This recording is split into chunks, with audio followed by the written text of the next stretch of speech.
கோயில் இருக்கிற தெருக்கள்ல கூட பலரால் நுழைய முடியாத நிலைதான் இருந்துச்சு. அதை மாற்றி இன்னைக்கு கோயிலுக்குள்ள எல்லா மக்களும் வரலாம், அனைத்து சாதியினரும் அர்ச்சகராகலாம், அன்னை தமிழில் அர்ச்சனை செய்யலாம்னு மாற்றி இருக்கிறோம்.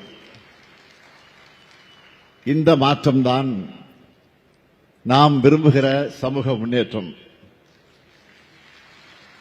இதைத்தான் உண்மையான இறை பற்றாளர்களும் விரும்புவாங்க.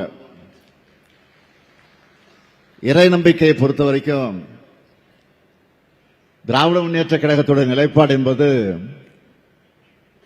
ஒன்றே குலம் ஒருவனே தேவன் என்று திருமூலர் சொன்ன வழிதான் என்று பேரறிஞர் அண்ணா சொல்லி இருக்கிறார்.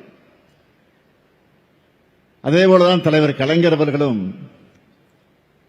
கோயில்கள் கூடாது என்பதல்ல, அவை கொடியவர்களின் கூடாரமாக ஆகிவிடக் கூடாதுன்னு சொல்லியிருக்கிறார். அந்த வழியில தான் அனைவருக்கு மதிப்பளிக்கும், அனைவரது மாண்பையும் காக்கும், அனைவரது உரிமைகளையும் பாதுகாக்கும் துறையா நம்முடைய அறநிலையத்துறை செயல்பட்டு வருது. இன்னும் சொன்னா, கடந்த ஆட்சி காலத்தில்